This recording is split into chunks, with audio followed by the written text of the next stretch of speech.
కడవరి కాలంలో ఉంటున్న మనతో దేవుడే వాక్యమై ఉండి మాట్లాడునట్లుగా మనమందరం కూడా ప్రార్థనా పూర్వకంగా ఉందాం. పరిశుద్ధ గ్రంథంలో నుండి ఒక వాక్యాన్ని చదువుకుందాం. ప్రకటన గ్రంథము 12వ అధ్యాయము మొదటి 4 వచనాలు చదువుకుందాం. ప్రకటన గ్రంథము 12వ అధ్యాయము మొదటి 4 వచనాలు.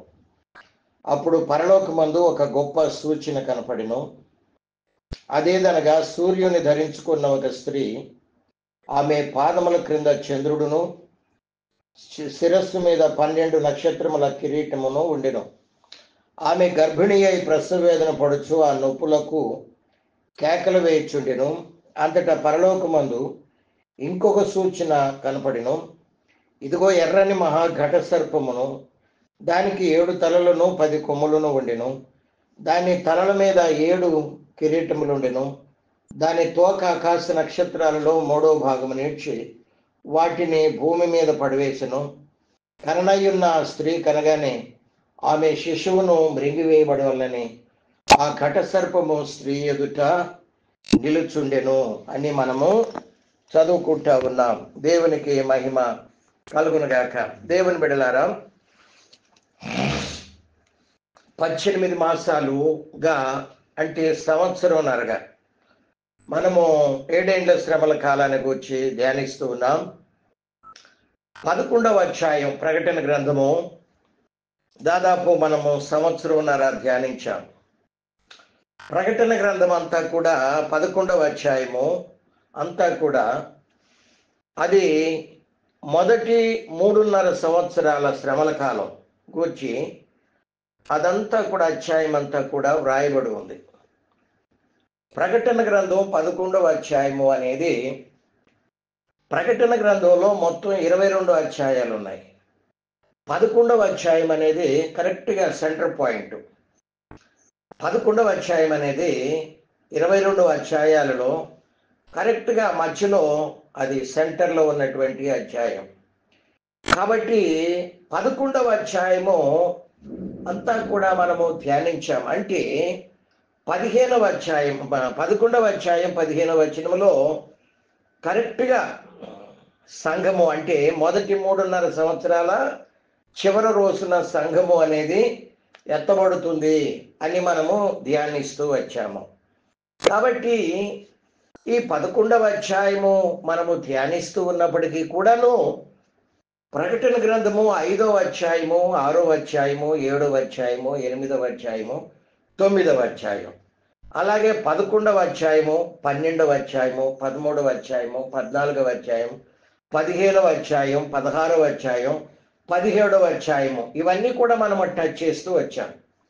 మనము ధ్యానించింది 11వ అధ్యాయము అయినప్పటికీ ఒక్క 10వ అధ్యాయం తప్ప 5వ అధ్యాయం నుండి 17వ అధ్యాయం వరకు అన్ని అధ్యాయాలు మనము టచ్ చేస్తూ వచ్చాం. ఇప్పుడు 12వ అధ్యాయంలోనికి మనము ధ్యానించబోతున్నాం. 12వ అధ్యాయంలో మొదటి 4 వచనాలు మనము చదువుకున్నాం. ఇక్కడ ప్రభువుకి 12 మంది శిష్యులు ఉన్నారు. యేసు ప్రభుకి ఇంకా అనేక మంది ఉన్నారు. 70 మంది శిష్యులు ఉన్నారు. ఇంకా అనేక మంది ఉన్నారు. ఉన్నప్పటికీ కూడాను ప్రాముఖ్యంగా ఎంతమంది శిష్యులు ఉన్నారు? 12 మంది శిష్యులు ఉన్నారు.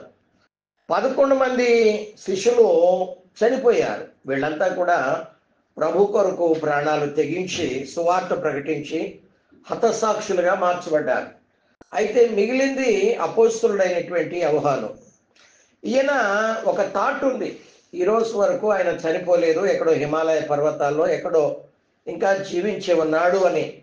ఎందుకంటే యోహాను సువార్త 21వ అధ్యాయంలో పేతురు ఈ యోహాన్ని గురించి అడుగుతుంటే ఆయన నేను వచ్చే వరకు నిలిచి ఉండటం అది నాకు ఇష్టమైతే నీకేంటి అని ప్రభు ఒక మాట చెప్పాడు. అది ఆయన ఇంకా బ్రతికి ఉన్నాడు అనేది అది గ్యారంటీగా చెప్పలేము, కానీ అదొక థాట్ ఉంది క్రిస్టియానిటీలో. ఆయన ఎక్కడో బ్రతుకున్నాడు అనేది అదొక థాట్ ఉంది. ఏమైనప్పటికీ కూడాను ఈయన్ని రోమా సామ్రాజ్యపు చక్రవర్తి సువార్త ప్రకటించొద్దు అని చెప్తుంటే మరెక్కువగా యేసు యేసు అని నినాదాలు చేస్తుంటే ఆయనను మంచి వేడిమి కలిగినటువంటి సలసలా కాగుతున్న నూనె గుండెలో ఆ యొక్క బాండీలో వేసినప్పుడు చల్లటి ఎయిర్ కండిషన్లో తిరిగినట్లు ఆయన తిరుగుతూ ఉంటే ఆయన కొనిపోయి రోమా చక్రవర్తి ఏం చేశాడు, పద్మాసు అనే ద్వీపంలో పడవేయమన్నాడు. అక్కడ ప్రభుదినమందు ప్రార్థన చేస్తున్నాడు. ప్రార్థన చేస్తూ ఉంటే ఆత్మలో పరవశుడైపోయాడు.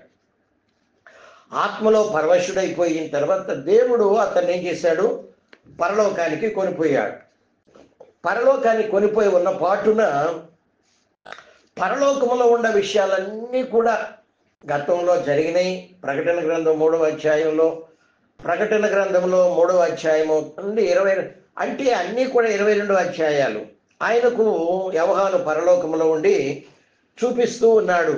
చూపిస్తూ ఉంటే ఆయనకి కొన్ని జంతువులు కనపడ్డాయి కదండి. ఏం కనపడ్డాయి? జంతువులు కనపడ్డాయి. అవి ఒకప్పుడు ఉన్నాయి కానీ ఇప్పుడు లేవు. కానీ వాటిని దేవుడు యోహానుకు చూపించినట్లు పరిశుద్ధ గ్రంథం తెలియజేస్తుంది కదండి. అయితే యోహాను వాటిని చూచాడు.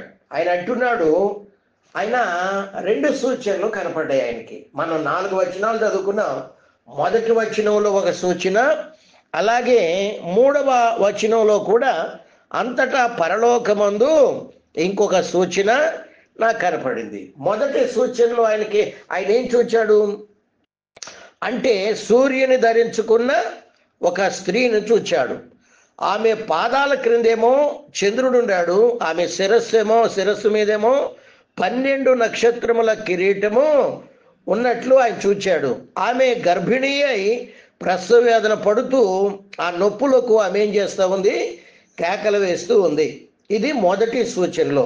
2వ సూచనలో ఆయన ఏం చూస్తున్నాడు అంటే 3వ వచనంలో, ఇదిగో ఎర్రని మహాఘట సర్పమును, దానికి 7 తలలు 10 కొమ్ములు ఉన్నాయి, దాని తల మీద 7 కిరీటములు ఉన్నట్లు మనము చూస్తూ ఉన్నాం. ఇక్కడ ఎర్రని ఘట సర్పం మామూలు ఘట సర్పము కాదది, మహాఘట సర్పాన్ని ఆయన చూస్తున్నాడు. అది ఎలా ఉందంట, ఎర్రగా ఉన్నట్లు మనము అక్కడ చదువుకుంటున్న వాక్య భాగం. యోహాను చూసింది ఇక్కడ రాస్తున్నాడు.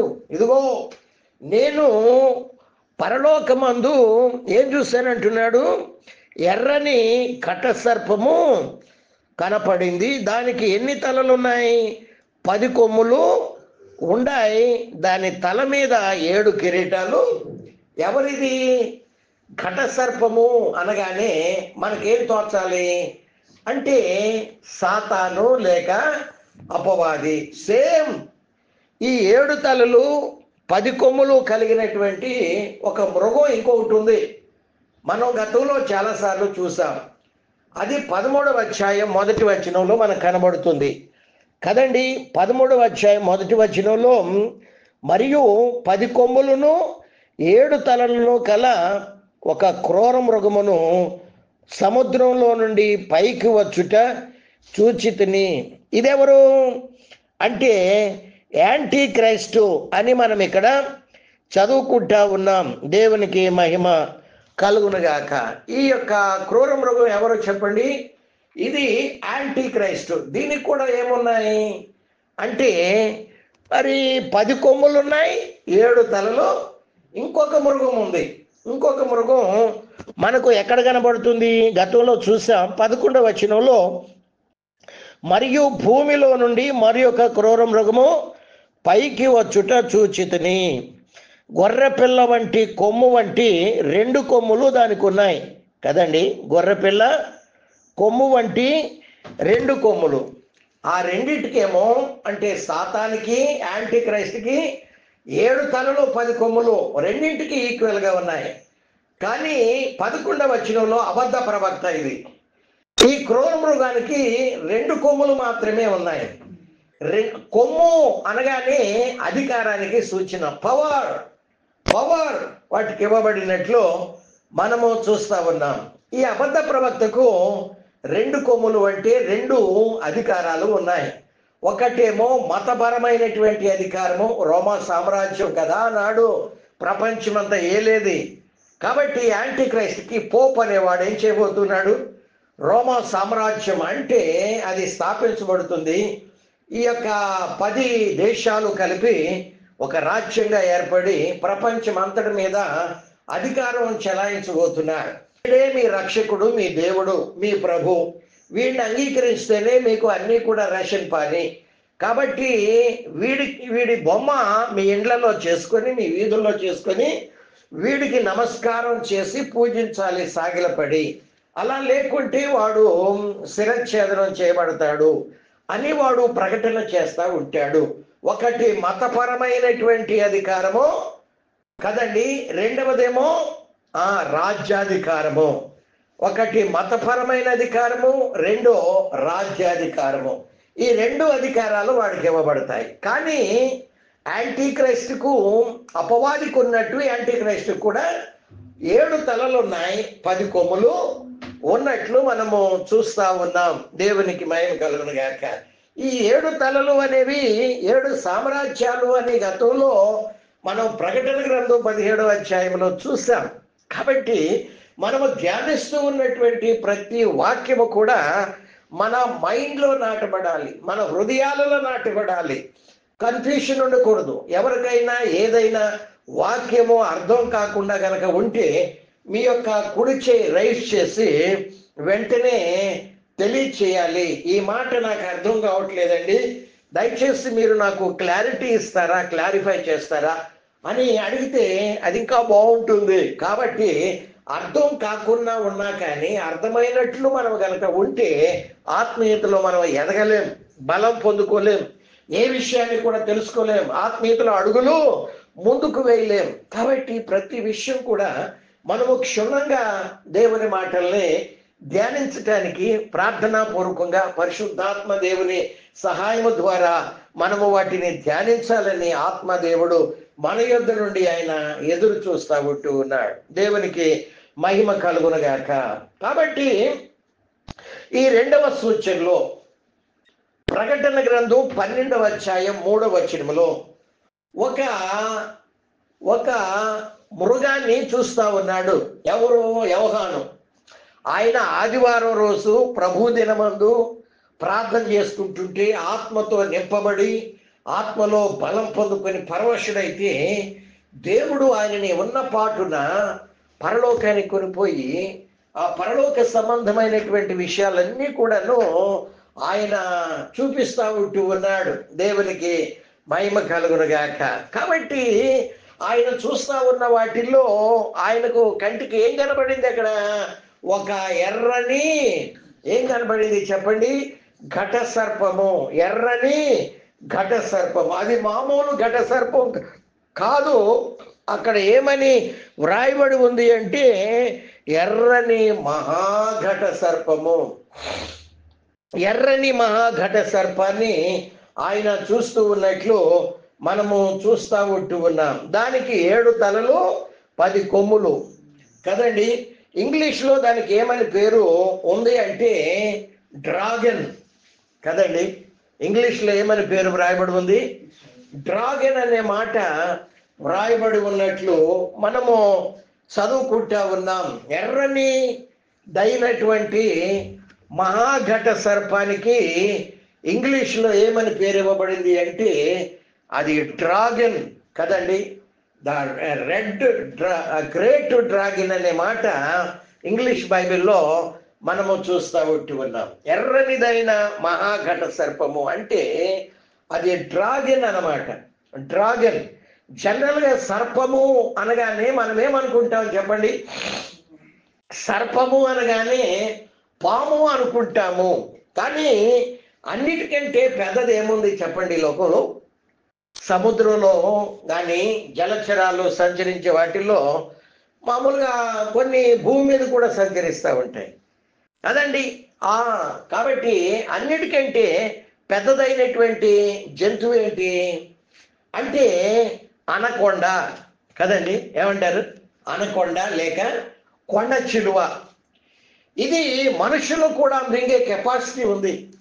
ఈ అనకొండ లేక ఈ యొక్క కొండ చిలువకు మనుషులు కూడా మృంగే కెపాసిటీ అంతటి పెద్దవి ఈ భూమి మీద ఉన్నట్లు మనం చూస్తూ ఉన్నాం. అయితే సర్పజాతుల్లో సర్పానికి చెందినటువంటి జాతులు హైయెస్ట్ లెవెల్లో ఏది ఉంది? ఈ మహాఘట సర్పం కనబడుతుంది కదండి. సర్పానికి చెందినటువంటి జాతుల్లో హైయెస్ట్ లెవెల్ మనకేం కనబడుతుంది అంటే అన్నిటికంటే టాప్ లెవెల్లో ఈ మహాఘట సర్పాన్ని మనము చూస్తూ ఉన్నాం. ఈ యొక్క మహాఘట సర్పం యొక్క క్యారెక్టర్స్ కదండి, ఈ మహాఘట సర్పం యొక్క క్యారెక్టర్స్ లేక గుణాల గురించి యోబు గ్రంథంలో ఆయన వ్రాస్తూ ఉన్నాడు కదా. ఎక్కడ వ్రాస్తున్నాడు? యోబు తన గ్రంథంలో ఎవరిని గూర్చి వ్రాస్తున్నాడు? ఈ ఎర్రనదైనటువంటి మహాఘట సర్పాన్ని గూర్చి. ఇది కొండ చిలువ కంటే కూడా, అంటే ఆ యొక్క ఇందాక మనం చూసారా, ఏది కొండ చిలువ లేక అనకొండ అనేది అన్నిటికంటే పెద్దది. అది మనుషులు కూడా మృంగగలిగింది. కానీ దానికంటే కూడా హైయెస్ట్ లెవెల్ ఇది టాప్ లెవెల్ అన్నమాట. ఏది?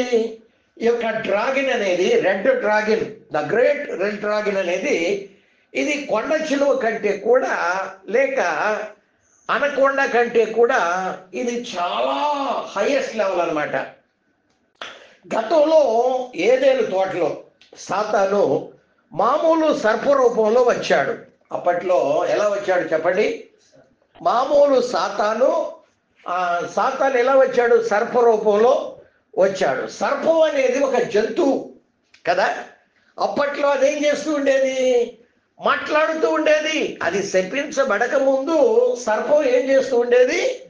మాట్లాడుతూ ఉండేది. అన్ని జంతువులతో మాట్లాడేది, అవ్వమతో కూడా మాట్లాడుతూ ఉండేది. ఆదామవ్వలతో కూడా సర్పం అనేది మాట్లాడుతూ ఉండేది. గాడిద మాట్లాడింది, గాడిదకి వాక్కు ఇచ్చాడు. గాడిద బిలాముతో దేవుడు వాక్కు ఇచ్చినప్పుడు గాడిద అనేది, నేను ఎల్లప్పుడూ నిన్ను మోస్తున్నటువంటి నీ గాడిదను కాదా, నీవి మమ్మారు నన్ను ఎందుకు కొట్టావు అని అడుగుతుంది దేవుడు దానికి. అంటే ఆ కొద్ది నిమిషాలు, ఆ కొద్ది సెకండ్లో దానికి వాక్కు శక్తిని ఇచ్చాడు బిలాముతో మాట్లాడటానికి. ఆ కొద్ది నిమిషాలు మాత్రమే. కానీ ఇది అలా కాదు. ఈ సర్పము అనేది, పాము అనేది ఏదైనా తోటలో అన్ని జంతువులతో, సహజంతువులతో, మృగాలతో, పక్షులతో, అన్నింటితో అది ఏం చేస్తూ ఉండేది? శపించకమడం మునుపు అది మాట్లాడుతూ ఉండేది. అవ్వమ్మతో ఆదమ్మతో కూడా మాట్లాడేది. మనము చదువుకుంటే ఆదికాండము 3వ అధ్యాయము 1 నుండి 5 వచనాల వరకు మీ తర్వాత చదువుకోండి. ఆదికాండం 3వ అధ్యాయము 1, 5 వచనాలు చదువుదామంటారా? అక్కడ చూసినట్లయితే అక్కడ సర్పం రూపంలో సాతాను వచ్చాడు. ఎక్కడికి వచ్చాడు? అవ్వ దగ్గరికి వచ్చాడు. అవ్వ దగ్గరకు వచ్చి ఏమంటున్నాడు వాడు అంటే, దేవుడని యెహోవా చేసిన సమస్త భూజంతువుల్లో సర్పము అనేది యుక్తి కలిగినదై ఉండెను. సర్పం ఎలా ఉందంట? యుక్తి కలిగినటువంటిది. స్త్రీతో అంటే అవ్వతో అంటుంది, అవ్వా ఇది నిజమా? ఈ తోట చెట్లలో దేని ఫలములనైనను మీరు తినకూడదని దేవుడు చెప్పినా అని అడిగినప్పుడు అవ్వమ్మ మాట్లాడుతుంది. అటువంటి సందర్భంలో సర్పం అంటుంది, ఏది? 4వ వచనములో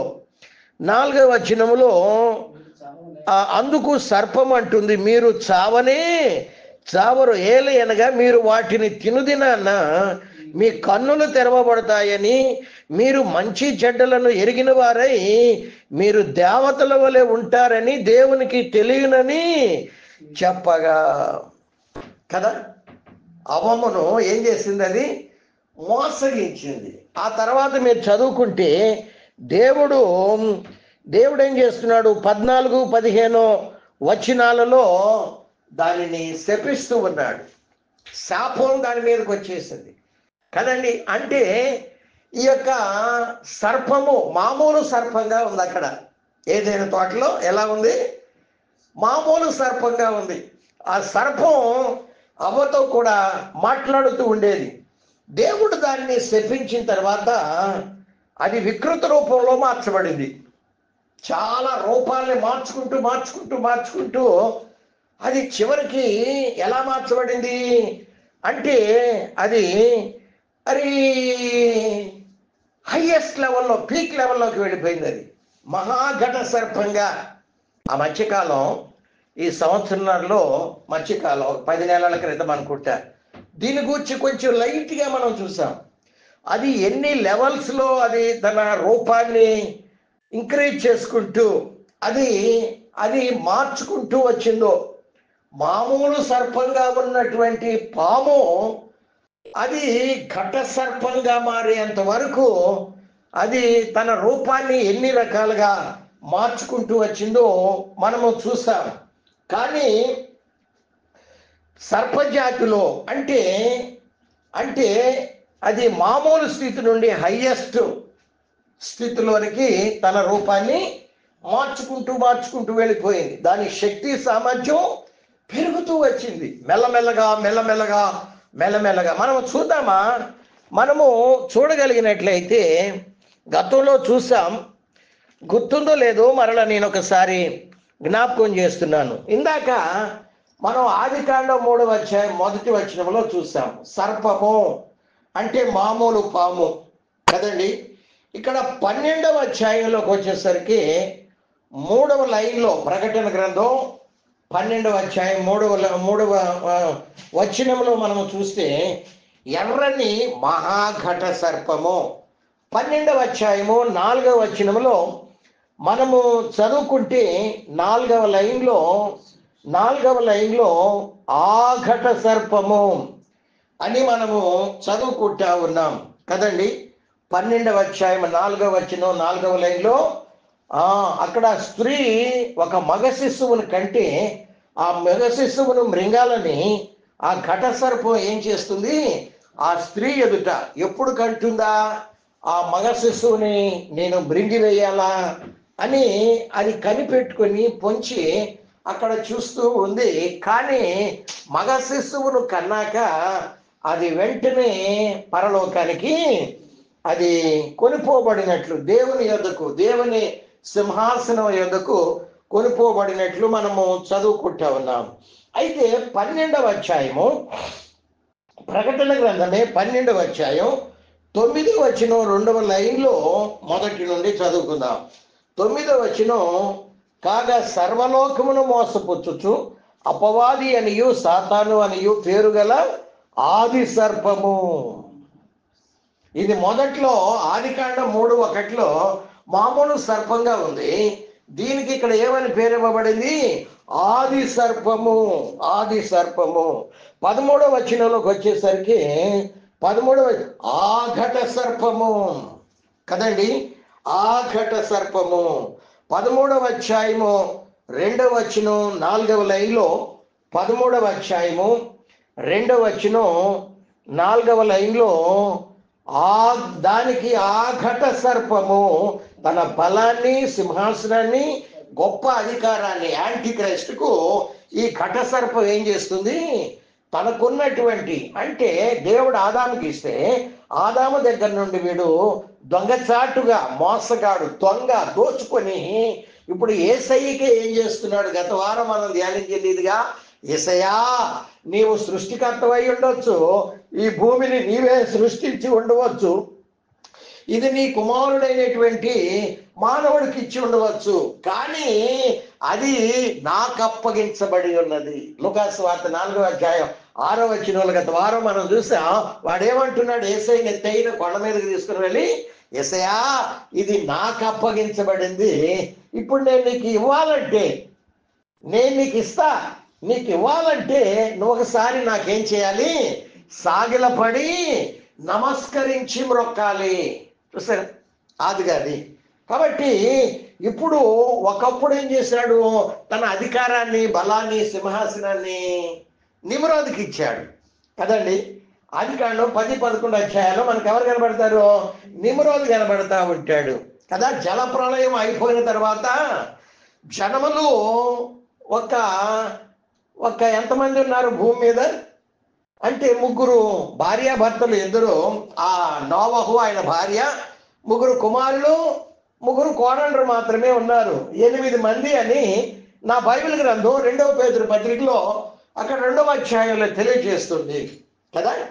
ఆయన ఎవరిని, నోవహు మరి 7గురిని రక్షించెను అని మనం చదువుకుంటా ఉన్నాం. 8 మంది మాత్రమే ఉన్నటువంటి జల ప్రళయం తదనంతరం ఆ కాలంలో ఆదికాండం 10-11వ అధ్యాయంలోకి వచ్చేసరికి జనములు ఏమవుతూ వచ్చారు, భూమి మీద విస్తరిస్తూ వచ్చారు. జనములు విస్తరిస్తున్న కొలది ఇప్పుడు ఆ నిమ్రోదు అనేవాడు ఏం చేస్తున్నాడు, మనము భూమి మీద చెదిరిపోకున్నట్లు ఇదిగో ఈ మధ్య కాలంలోనే జల ప్రళయం వచ్చిందంట. మా ముత్తాత చెప్పాడు. మా ముత్తాత ఎవరు, అక్కడ వాళ్ళ పిల్లలు ఉన్నారు. వీళ్ళంతా కూడా జనములు విస్తరించింది ఎవరిలో నుండి, నోవహు ముగ్గురు కొడుకుల్లో నుండి. షేము, హాము, యాపెతు వాళ్ళ అనుభవాన్ని వాళ్ళ పిల్లలతో పంచుకుంటూ వచ్చారు. వాళ్ళ పిల్లలు తరతరాలు పంచుకుంటూ వచ్చేసరికి ఇప్పుడు నిమ్రోదు అనేవాడు దేవుని ఎదుట ఎలాంటి వాడు, వాడు బల పరాక్రమ శౌర్యములు కలిగినటువంటి వాడు కదండి. వాడు విల్లుతో బ్రతుకుతూ ఉండేవాడు. ఆ కాలంలో సింహాలు భూమి మీద విస్తరిస్తూ ఉండేవి. అటువంటి కాలంలో ప్రజలందరూ కూడా భయముతో వణుకుతో జీవిస్తూ ఉన్నారు. ఆ కాలంలో నిమ్రోదును గూర్చి బైబిల్ చెప్తుంది, దేవుని ఎదుట పరాక్రమము కలిగినటువంటి శూరుడు అని చెప్తుంది. అటువంటి వాడు ఇప్పుడు ఒక ప్లాన్ గీశాడు. ప్లాన్ గీసి ఏం చేస్తున్నాడు, ఇదిగో మనమందరం కూడా ఏం చేద్దాము, గతంలో జల ప్రళయం వచ్చి ప్రజలందరినీ ముంచివేసింది అని మా ముత్తాత చెప్పాడు. కాబట్టి ఇప్పుడు మనమందరం మునిగిపోకుండానట్లు మనం ఎత్తైనటువంటి ఆకాశాన్ని అంటే ఒక బిల్డింగ్ని మనము అంతస్తుల మీద అంతస్తులు మనము కట్టుకొని మనము జల ప్రళయం కనుక వస్తే మనం మన పిల్లలందరూ కూడా తప్పించుకుందాము రండి అని చెప్పేసి వాడు ప్లాన్ గీసి ప్రజలందరినీ కూడా ఏకం చేశాడు. ఆ సందర్భంలో సాతాను ఏం చేస్తున్నాడు, ఇప్పుడు యాంటీ క్రైస్ట్ దగ్గరకు వచ్చి, యాంటీ క్రైస్తు ఇదిగో నీకు దేవుడు కావాలని ఉంది కదూ, కాబట్టి నేను భూలోకం మనుషులందరి మీద దేవుడిగా చేస్తాను.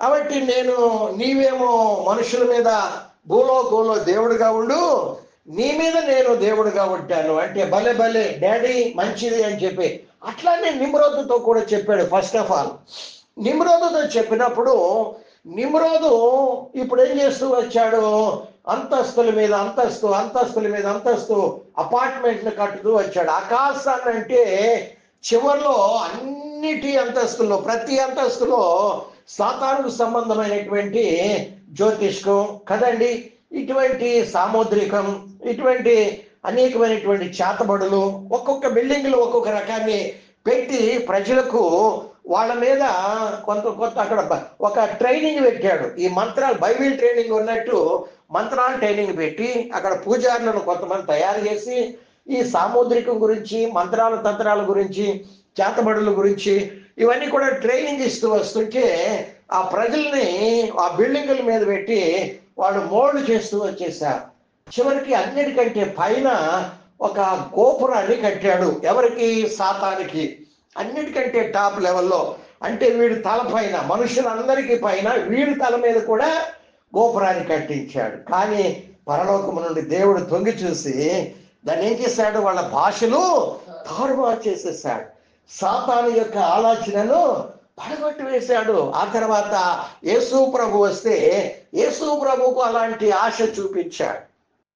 క్రైస్తవ్యం ఈనాడు దేంట్లో పడిపోతుంది, సాతాను వలలో ఉచ్చులో, ఇదిగో నేను నీకు ఇస్తా యేసయ్యా ఇదంతయు, ఈ లోక మహిమ, ఈ లోక ఐశ్వర్యము అంతా కూడా నేను నీకు ఇస్తాను, కాబట్టి నాకు సాగిలపడు అంటే యేసయ్యతో అన్న మాటలే కదా, నిమ్రోదుతో అన్న మాటలే, రేపు యాంటీ క్రైస్తుతో అనబోయే మాటలే ఇప్పుడు సంఘాలలో దైవ సేవకులతో అంటున్నాడు, విశ్వాసులతో, సీనియర్ మోస్ట్ విశ్వాసులతో అంటున్నాడు, కొత్తగా రక్షించబడినటువంటి విశ్వాసులతో అంటుంటే అందరూ కూడా వాడి మాటల్లో, వాడి ఉచ్చుల్లో పడిపోయి వాడికి సాగలు పడుతున్నారు. లోక ఘనత కావాలి, లోక ఐశ్వర్యము కావాలి, మేము అందరికంటే గొప్పగా ఉండాలి, మాకు ధనము హెచ్చించబడాలి. మాత్రమే కాదు, స్త్రీ పురుషుల లోలత్వం అనేది సంఘాలలో వాడు ప్రవేశపెట్టి వ్యభిచారాన్ని, చారత్వాన్ని పెట్టేసి సంఘాలను మలినం చేస్తా ఉన్నాడు. గొప్ప గొప్ప హోదా కావాలి, నేను అంటే ఏంటి అన్నట్లుగా వాడు పెడుతుంటే ప్రజలందరూ, క్రైస్తవ లోకం అంతా కూడా వాడి ఉరిలో, వాడి ఉచ్చులో, వాడి జాల్ అంటే ఏంటి, అది వల, దాంట్లో పడిపోయి గిలగిలా కొట్టుకులాడుతున్నారు. వీళ్ళందరినీ కూడా హబక్కూకు గ్రంథం 1వ అధ్యాయం బహుశా 15వ వచనం అనుకుంటా, వాడు వల వేసి ఏం చేస్తున్నాడు, గాలం వేసి క్రిస్టియానిటీకి గుచ్చి లాగి వాడు ఎక్కడికి లాక్కొని వెళుతున్నాడు, నిత్యమైన నరకాగ్ని గుండానికి వాడు తీసుకొని పోతూ ఉన్నట్లు మనము చూస్తూ ఉంటూ ఉన్నాం. ప్రకటన గ్రంథము 20వ అధ్యాయము 2వ వచనములో మనము చదువుకుంటే, 20వ అధ్యాయము 2వ వచనములో, అతడు ఆది సర్పము అనగా అపవాదియు సాతానును అను ఆ ఘట సర్పమును పట్టుకొని 1000 సంవత్సరములు బంధించి వాడిని అగాధములో పడవేసెను అని మనం ఈ భాగంలో మనము చూస్తూ ఉన్నాం. అంటే మామూలు సర్పజాతిలో నుండి వాడు లెవెల్స్ అన్నీ కూడా డే బై డే వాడు ఎంకరేజ్ చేసుకుంటూ, వాడి లెవెల్స్ని మార్చుకుంటూ, వాడి రూపాన్ని వృద్ధి చేసుకుంటూ వాడు ఘట సర్పం ఆ లెవెల్కి, పీక్ లెవెల్కి వాడు వచ్చినట్లు ప్రియులారా మనము చదువుకుంటా ఉన్నాం. దేవునికి మహిమ కలుగునుగాక. మామూలు సర్పాన్ని ఎవరైనా చంపొచ్చు కదండి, కదా? మామూలు సర్పాన్ని అది కనపడింది అనుకోండి, జనాలకి దాన్ని చంపాలన్న కోరిక. ఎందుకంటే ఆదికాండం 3వ అధ్యాయం 14-15 వచనాల్లో దేవుడు దాన్ని ఏం చేశాడు, శపించి వేశాడు. మానవుడు నిన్ను తల మీద, నీ తలను చితగొడతాడు, నీవు మానవుడి మడి మీద కొట్టుతావు. అంటే ఇది యాక్చువల్గా క్రీస్తుకు సాతానుకు సంబంధించినటువంటి ఆ విషయం. అంతేకాదు, సంఘానికి సాతానికి సంబంధించినటువంటి ప్రవచనం. ఏదైనా తోటలోనే దేవుడు 6000 సంవత్సరాల క్రితమే మానవుడు పాపం చేసిన వెంటనే, సర్పము మానవుడిని మోసపుచ్చిన వెంటనే సర్పానికి, మానవుడికి దేవుడు ఆ ప్రవచనాన్ని తెలియజేశాడు. ఒకటి, క్రీస్తు సిలువలో ఏం చేస్తాడు, సర్పము యొక్క తలను చితగొడతాడు. రెండవదిగా సంఘం ఏం చేయబోతుంది, ప్రవచనం ఉంది దేవుని బిడ్డ నీకు నాకు. అదేమనంటే ఒకానొక రోజు, ఎందుకంటే మామూలు సర్పాన్ని ఎవడైనా కానీ చంపొచ్చు, చంపగలడు, చంపారు, చంపుతూనే ఉన్నారు ఈ రోజు వరకు, కదా? మామూలు సర్పాన్ని ఈ రోజు వరకు చంపుతూనే ఉన్నారు. కానీ మనం కనబడుతున్నటువంటి ప్రకటన గ్రంథం 12వ అధ్యాయం 3వ వచనంలో ఆయా స్థలాలలో మనకు కనబడుతుంది ఈ ఎర్రనిదైన మహాఘట సర్పం. దాన్ని ఏ మనుష్యుడు కూడా చంపలేడని ఉంది. ఏ మనుష్యుడు కూడా ఈ ఎర్రనిదైనటువంటి మహాఘట సర్పాన్ని, ఈ డ్రాగన్ని ఏ మానవుడు కూడా చంపలేడు అని మనం చదువుకుంటా ఉన్నాం. దాని లక్షణాలు, దాని గుణగణాలు, దాని వికృత కార్యాలు మనము చూస్తా ఉంటే అది ఎంత డేంజరస్, చాలా డేంజర్గా మనకు కనబడుతూ ఉంటుంది. కాబట్టి దేవుని పిల్లలారా, ఆదాము సృష్టించబడక మునుపు ఈ భూమి మీద డైనోసార్లు కూడా ఉండేవి కదా? ఎప్పుడు ఉండేవి డైనోసార్లు? ఆదాము సృష్టించబడక ముందు డైనోసార్లు ఉండేవి. అది మామూలు జంతువు కాదండి. డైనోసార్ అనేది మామూలు జంతువు కానే కాదు. దాని ఎత్తు ఎంత ఉంటుంది అంటే 10 అంతస్తుల బిల్డింగ్ అంత ఉంటుంది కదా? డైనోసార్ యొక్క ఎత్తు ఎంత ఉంటుంది? 10 అంతస్తులు. ఇప్పుడు మన బిల్డింగ్ ఉందండి, మన బిల్డింగ్ ఎన్ని అంతస్తులు? ఇది 4 అంతస్తులు. ఇది కేవలం 4 అంతస్తులు. అంటే 3 అంతస్తుల క్రిందకే వస్తుంది. ఇది 3.5 అంతస్తులు. అంటే దీనికంటే ఎన్ని రెట్లు ఈ బిల్డింగ్ కంటే 3.5 రెట్లు ఎక్కువ అంటే 10 అంతస్తుల మరి బిల్డింగ్ అంత ఎత్తు అది ఉంటుంది. దాని పొడవు ఎంత ఉంటుందో తెలుసా? కొన్ని వందల మీటర్లు. డైనోసార్ గురించి మనం చూస్తా ఉన్నాం. మనం చూసేది గ్రేట్ రెడ్ డ్రాగన్ గురించి కాదు. మనం ఇప్పటి వరకు ఈ 2 మాటలు చెప్పుకున్నామే. ఈ 2 మాటలు ఎవరిని గురించి? డైనోసార్, ఆదాము లేక మానవుడు భూమి మీద సృష్టించబడక మునిపే డైనోసార్లు ఉన్నాయి. అవి ఒకప్పుడు ఉన్నాయి, కానీ ఇప్పుడు లేవు. డైనోసార్లు కనుక ఉంటే కదండి, 10 అంతస్తుల ఎత్తు కలిగినటువంటి డైనోసార్లు కొన్ని వందల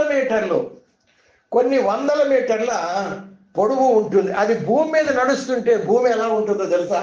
దడదడ దడదడ దడదడ దడదడ అని భూమి అదురుతూ ఉంటుంది.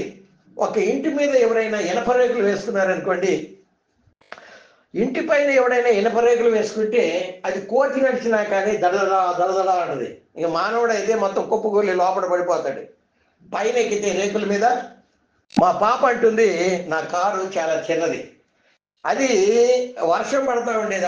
ఒకప్పుడు మా పాప మేము బయటికి వెళ్ళినప్పుడు వర్షం పడుతుంటే పైన కొద్ది చినుకులు పడుతుంటే, ఏంది డాడీ దడదడ దడదడ నీ రేకుల షెడ్ అంది. నా కారు రేకుల షెడ్. వాస్తవమే, అది దేవునికి మహిమ కలుగును గాక కదండి. కాబట్టి ఆ డైనోసార్ అనేది భూమి మీద నడుస్తుంటే ఎలా ఉంటుంది? అది భూమి దడదడ అని చెప్పి అదురుతూ ఉండేది. ఆ టైంలో ఇంకా మానవులు సృష్టించబడలేదు కాబట్టి బతికిపోయారు. మానవులు గనక సృష్టించబడి ఉంటే అది వాళ్ళని, ఇప్పుడు మనం నడుస్తున్నాం, మనకి చీమలు కనపడుతున్నాయా? చీమలు కనపడవు. మిడతలు అంటే కొద్దిగా కనపడతాయి, కానీ చీమలు కనపడవు. చీమల్ని మనం తొక్కుకుంటా పోతాం. అది కూడా ఒకవేళ డైనోసార్లు భూమి మీద సృష్టించబడి అవి భూమి మీద నివాసం ఉంటున్నప్పుడు, ఒకవేళ మానవులు కనుక సృష్టించబడి ఉంటే దాని పాదం, మన పాదం ఇట్టుందనుకోండి, మన పాదం క్రింద అసలు చీమ కనపడుతుందా? అట్లా ఉండేవాళ్ళు మానవులు కదా. చీమల్లాగా ఉండేవాడు మానవుడు.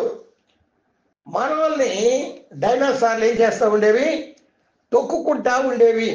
కాబట్టి వాళ్ళు బడలేదు కాబట్టి మనుషులు బ్రతికిపోయారు. ఈ ఘట సర్పాన్ని డైనోసార్తో పోల్చి చూడటం అంత కరెక్ట్ కాదు.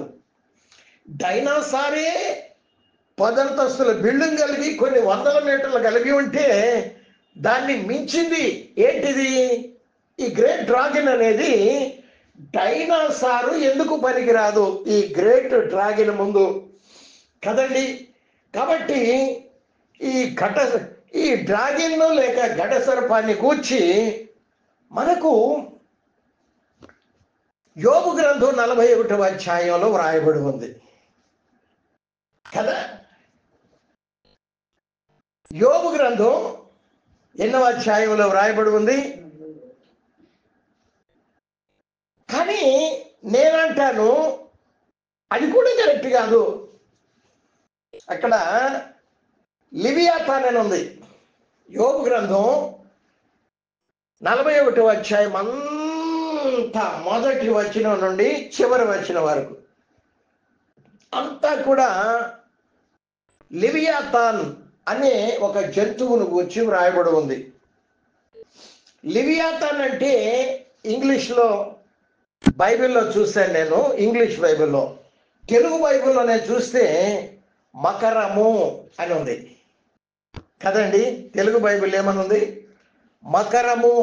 మకరము అంటే ఏంటి? మొసలి కదా. కానీ దాని లక్షణాలకు ఘట సర్పం కొద్దిగా ఏమైనా పోల్చబడిద్దేమో. యోబు గ్రంథం 41వ అధ్యాయంలో వ్రాయబడినటువంటి మకరం, అక్కడ మనం చూసినట్లయితే అసలు మకరం అంటే ఏంటి? మొసలి లేక తిమింగళం. మొసలి లేక తిమింగళం. కానీ దాని లక్షణాలే యోబు గ్రంథంలో దేవుడు చాలా కఠోరంగా వివరించాడు. దాన్ని అసలు ఎవడు బంధించలేడంట, దాన్ని ఎవడు అసలు సాధు చేయలేడంట. అసలు దాన్ని చూడటానికే గుండె దడదడ అంటదట మనుషులకి అదండి. దాన్ని చూడాలంటేనే, కానీ ఈ యొక్క లివియాథాన్ అనేది మనం చదువుకుంటే అది అగ్నిని పీల్చే ఒక జంతువు అంటది. మనం సమయం అయిపోయింది, ప్రభు రాకడ ఆలస్యమైతే వచ్చే వారం ఈ యొక్క లివియాథాన్ గూర్చి కొంత ధ్యానించుదాం. ఆ తర్వాత ఘటసర్పం, దాని క్యారెక్టర్స్, దాని గుణగణాలు, దాని లక్షణాలు ఎలాంటివో మనము చూద్దాం. తలలు వంచుదాం. కడవరి కాలంలో ఉంటున్నటువంటి మనము ఎందుకు ఈ మాటలన్నీ వస్తున్నాయి అంటే, ఎందుకు ఈ మాటలన్నీ వస్తున్నాయి? ఆదికాండం 3వ అధ్యాయంలో సర్పరూపంలో ఉన్నటువంటి సర్ప శరీరాన్ని సాతానుడు టేకప్ చేసి అందులో ప్రవేశించి దాన్ని వాడుకున్నాడు. కానీ సర్పాన్ని అయితే ఎవడైనా చంపగలడు అని సాతాను తెలుసుకొని రాను రాను ఈ 6000 సంవత్సరాల నుండి వాడి రూపాల్ని దఫదఫాలుగా మార్చుకుంటూ వచ్చాడు. కానీ చివరికి వచ్చేసరికి హైయెస్ట్ లెవెల్లో ఈ ఘట సర్పం ఉంది. సర్పజాతిలో ఈ మహాఘట సర్పాన్ని ఎవడు కూడా చంపలేడు. కాబట్టి వాడు ఏం చేస్తున్నాడు? ఈ మహాఘట సర్పం యొక్క ఆ రూపాన్ని వాడు టేకప్ చేశాడు. కానీ నా పరిశుద్ధ గ్రంథం తెలియచేస్తుంది, ఏ మానవుడు చంపలేడు. అసలు యోబు గ్రంథం 41వ అధ్యాయం ధ్యానిస్తూ ఉంటే నిజంగానే గుండె దద్దరిల్లుతుంది. దాని క్యారెక్టర్స్ అక్కడ వ్రాయబడి ఉన్నాయండి, దాని గుణగణాలు అక్కడ వ్రాయబడి ఉన్నాయి, దాని లక్షణాలు ఎంత క్రూరంగా ఉంటాయో వ్రాయబడి ఉన్నాయి. అక్కడ వ్రాయబడింది మకరం గురించి మాత్రమే, తిమింగళం గురించి మాత్రమే. లెవియాథాన్ అని ఇంగ్లీష్ బైబిల్లో వ్రాయబడి ఉంది.